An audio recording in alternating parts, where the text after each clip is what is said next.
হযরত নূহ আলাইহিস সালাতু ওয়াস সালাম ওনার ইন্তেকালের পূর্ব মুহূর্তে ওনার সন্তানকে ডেকে বলে, বাবা, আমি তোমাকে একটা কথা বলে যাচ্ছি। কি সেই কথা? সাত আকাশ সাত জমিন যদি মিজানের এক পাল্লায় রাখা হয়, সুবহানাল্লাহ, সাত আকাশ সাত জমিন যদি মিজানের এক পাল্লায় রাখা হয়, অপর পাল্লায় যদি শুধুই মাত্র লা ইলাহা ইল্লাল্লাহ রাখা হয়, তো লা ইলাহা ইল্লাল্লাহর পাল্লাটার ওজন বেশি হবে। কি পরিমাণ ভারী এই কালিমা! আদ-দক্তুর আইদ আল-কারনি তার বিখ্যাত কিতাব লা তাহজান একটা কিতাব আছে। এই কিতাবের বাংলা অর্থ হলো হতাশ হবেন না। বলেন, কি হবেন না? হতাশ, টেনশন করবেন না, হতাশ হবেন না। ওই কিতাবের মধ্যে আছে মিফতাহুস সাআদা, সৌভাগ্যের চাবি, ওয়ারায়াতুল ফালাহ, সফলতার পতাকা, ওয়া মিরাসুল মিল্লাহ, ইসলাম ধর্মের সবচেয়ে বড় সম্পদ। সৌভাগ্যের চাবি, সফলতার পতাকা, ইসলাম ধর্মের সবচেয়ে বড় সম্পদ, এই তিনটা জিনিস এক। সেটি কি? তিনি বলেন লা ইলাহা ইল্লাল্লাহ। এই কালিমা আপনার সৌভাগ্যের চাবি। সুবহানাল্লাহ বলেন। এই কালিমা আমার আপনার সৌভাগ্যের চাবি। রাসূলুল্লাহ সাল্লাল্লাহু আলাইহি সাল্লাম হাদিসে পাকে বলেন, قال رسول الله সাল্লাল্লাহু আলাইহি ওয়াসাল্লাম, আল্লাহর নবী বলেন, মান কানা আখিরু কালামিহি লা ইলাহা ইল্লাল্লাহ।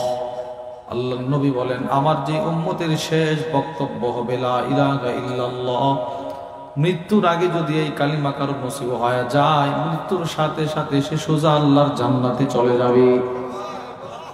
সোজা আল্লাহর জান্নাতে চলে যাবে, জান্নাতে, যদি এই কালিমাটা কারো নসিব হয়। আল্লামা আব্দুল ফাত্তাহ আবু গুদ্দা রাহিমাহুল্লাহ ওনার ইন্তেকালের পর ওনার ছেলে বর্ণনা করে, সালমান ইবনে আব্দুল ফাত্তাহ, তিনি বলেন, আমার আব্বার ইন্তেকালের পর যখন লাশ ধৌত করার জন্য বাহিরে আনা হলো, উপস্থিত সব মানুষ তাকায় দেখে আমার আব্বার শাহাদাত আঙ্গুলিটা আকাশের দিকে উঠানো। আচ্ছা, মৃত্যুর সময় শাহাদাত আঙ্গুলিটা আকাশের দিকে উঠানো, কি বুঝছেন? মরণের সময় কালিমা নসিব হয়ে গেছে। আমার একজন চাচা ছিলেন আমাদের বাড়ির মসজিদেই, উনি নামাজ পড়তেন। গত বছরের আগের বছর, খুব সম্ভবত গত বছরের আগের বছর, আমি একদিন এশারের নামাজ পড়ার পর মসজিদের তালিম করেছি। এই হাদিসটা সামনে আসছে, যেই ব্যক্তির জিন্দেগীর শেষ কথা হবে লা ইলাহা ইল্লাল্লাহ। আমার এখনো মনে আছে, তিনি আমার পাশে বসে বসে কাঁদছিলেন আর আমাকে বলছিলেন যে, ভাতিজা, বাজার, এই কালিমাটা আমাদের সকলকে একটু মস্ক করায় দাও। মানে তুমি বলবা, আমরা পড়বো। তা আমি বলছি, ওনারা পড়ছেন। এশারের নামাজ শেষ, তালিম শেষ, বাসায় গেছি। ঘুম থেকে জাগ্রত হয়ে খবর শুনলাম, যেই চাচা এই হাদিস শুনে শুনে কাঁদছিল, তিনি মারা গেছেন। মরণটা কেমন বলেন? মরণটা কেমন? একজন মুমিনের জিন্দেগীর সফলতা তখন যখন সে বুঝবে সে জান্নাতি। আমাদের এই পরিমাণ আনন্দ, এই পরিমাণ বিনোদন, সব জায়গায় মানুষ জান্নাত জাহান্নামকে ভুলে গেছে। অথচ আল্লাহ বলেন, বিসমিল্লাহির রহমানির রহিম, ফামান যুহজিহা আনিন নার ওয়া উদখিলাল জান্নাতা ফাকাদ ফাজ। যে ব্যক্তি জাহান্নাম থেকে মুক্তি পেয়ে জান্নাতে প্রবেশ করলো, আল্লাহ রাব্বুল আলামিন বলেন, ওই লোকটা সফল হয়ে গেল। সুবহানাল্লাহ। বিশ্ববিখ্যাত মুহাদ্দিস ছিলেন রিবঈ ইবনে হিরাশ, অনেক বড় বুজুর্গ। মুসলিম শরীফের বর্ণনায় ওনার নামও আছে, আল মিনহাজের মধ্যে এসেছে। উনি জিন্দেগীর শুরুতে কসম খাইছেন, আল্লাহ, যতদিন পর্যন্ত না আমি জানবো আমি জান্নাতি, ততদিন পর্যন্ত আমি হাসি দিব না। সুবহানাল্লাহ বলেন না। আমি যেদিন জানবো আমি জান্নাতি, ওই দিন আমি হাসি দিব।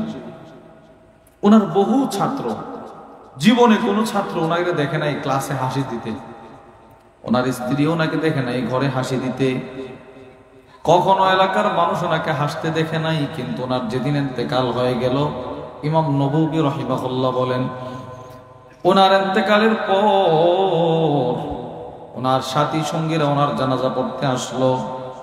ওনার লাশ যখন বের করা হলো, চতুর্দিকে মশারি টানানো হলো, যারা ওনার লাশ ধৌত করতে গেছে তারা তাকায় দেখে খাটিয়ায় শুয়া শুয়া যেন মুস্কি মুস্কি আসতেছে।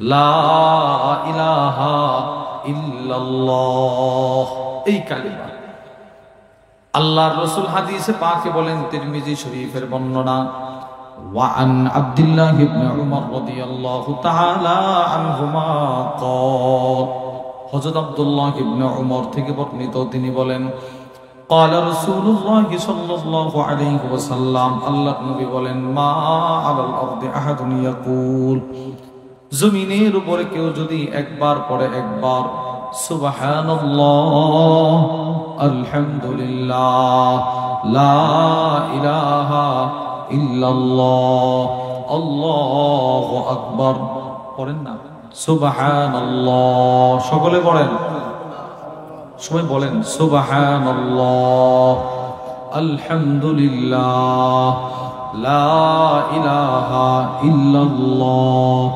রাসূল বলেন, এই কালিমাগুলো আমার কোন উম্মত যদি একবার পড়ে একবার দিল থেকে, আমাদের হযরত ওয়ালা আরিফ বিল্লাহ হাকিমুন নফস আল্লামা মুফতি মুশতাকুন নবী কাসিম হাফিজাহুল্লাহ হুজুর বলেন, কেউ যদি তিনটা জিনিস বুকে ধারণ করে এই কালিমাগুলো পড়তে পারে, তিনটা জিনিস, এক নাম্বার আল্লাহর ভালোবাসা, বলেন এক নাম্বার কার ভালোবাসা, দুই আল্লাহর রহমতের আশা, তিন আল্লাহর আযাবের ভয়, এই তিন জিনিস বুকে ধারণ করে কেউ যদি একবার সুবহানাল্লাহ বলে, তো আল্লাহ পাক তার জন্য জান্নাত দিয়ে দিবে, তার গুনাহগুলো মাফ করে দিবে।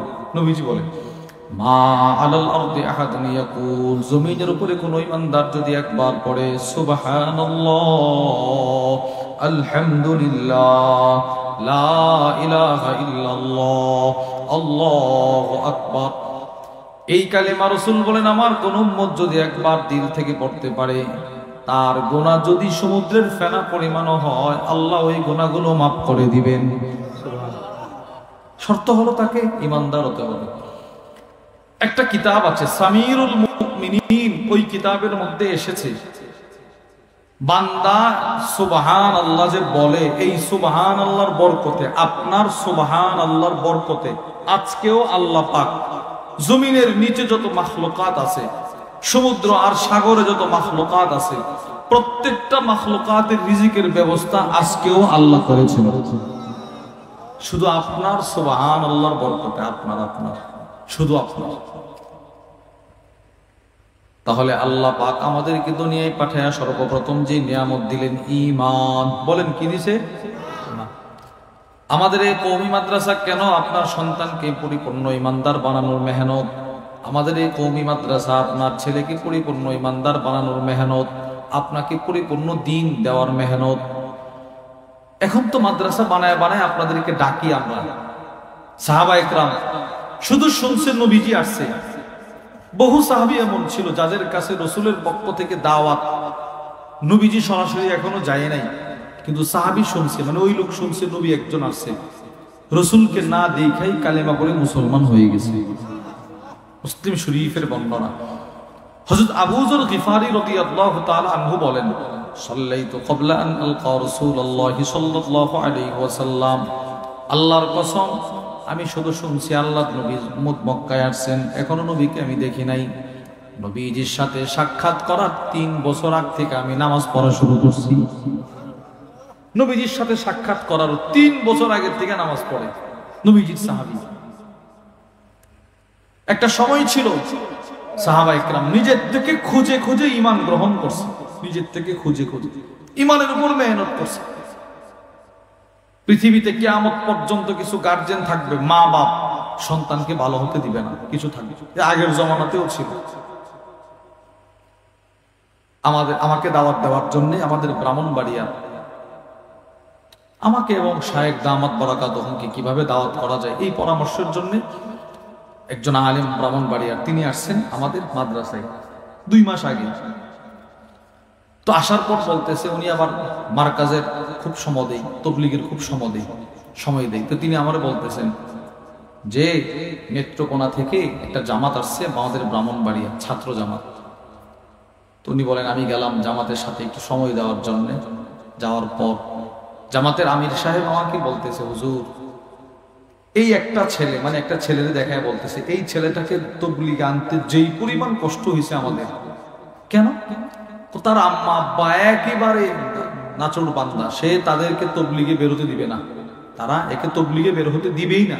বাস আমি বুঝায় সুঝায় নিয়ে আসছি, বুঝায় সমঝায় নিয়ে আসছি। তো ওই আল্লাহর বান্দা আলেম তিনি একটু বয়ান করছেন। 35 থেকে 36 দিন পর উনি এই আলেম উনি আবার গেছেন ওই জামাতে। তো আমির সাহেব বলতেছে হুজুর যেই ছেলেটাকে তবলিগে আনতে আমাদের খুব কষ্ট হয়েছে, এই ছেলেটা আজকে 35 দিন 35টা রোজা রেখেছে। এই 35টা দিনই সে রোজা রাখছে। রোজা হুজুর এই 35 দিনের ভিতরে খুব সম্ভবত বলছিলেন 10,000 বার আমার নবীর উপরে দরুদ পড়ছে। মা বাবা সন্তানকে দিতে চাইতো না, দিনের পথে থাক, মা বাপ চায় না। এটা আগের জমানাতেও ছিল। আল্লামা ইমাম ইবনুল হাজার আসকালানী রাহিমাহুল্লাহ তার বিখ্যাত কিতাব আল ইসাবাহ ফি তাময়িজিস সাহাবার মধ্যে নিয়ে আসছে হযরত কাব ইবনুল আহবার, উনি সাহাবী না, উনি নবীকে দেখছে, সাহাবী হতে পারে নাই। আবু বকর সিদ্দিক রাদিয়াল্লাহু তাআলা আনহুর জামানা পাইছে, সাহাবী হতে পারে নাই। হযরত ওমর ইবনুল খাত্তাবের জামানায় তিনি কালিমা পড়তে আসছেন। হযরত ওমর ইবনুল খাত্তাব প্রশ্ন করলেন মা মানাআকা আন তুসলিমা ফি আহদিন নবী সাল্লাল্লাহু আলাইহি ওয়াসাল্লাম, এই কাব তুমি নবীজির জামানা পাইলা, তুমি আবু বকর সিদ্দিক রাদিয়াল্লাহু তাআলা আনহুর জামানা পাইলা, তুমি কালিমা পড়লা না, আমি ওমরের জামানায় তুমি কেন আসলা? হায়রে তুমি যদি নবীজির জামানায় কালিমা পড়তা তো সাহাবী হয়ে যাইতা। সুবহানাল্লাহ বলেন। কারণ একজন সাহাবীর এত দাম। আব্দুল্লাহ হযরত আব্দুল্লাহ ইবনে ওমর বলেন ফালামা কামু আহাদিহিম সাআ খায়রুম মিন আমালি আহাদিকুম উমরা। হযরত আব্দুল্লাহ ইবনে ওমর বলেন নবীজির এক সাহাবীর জিন্দেগীর একবার সুবহানাল্লাহর দাম এই উম্মতের সমস্ত মানুষের জিন্দেগীর ইবাদতের চাইতে কোটি গুণ বেশি। সুবহানাল্লাহ।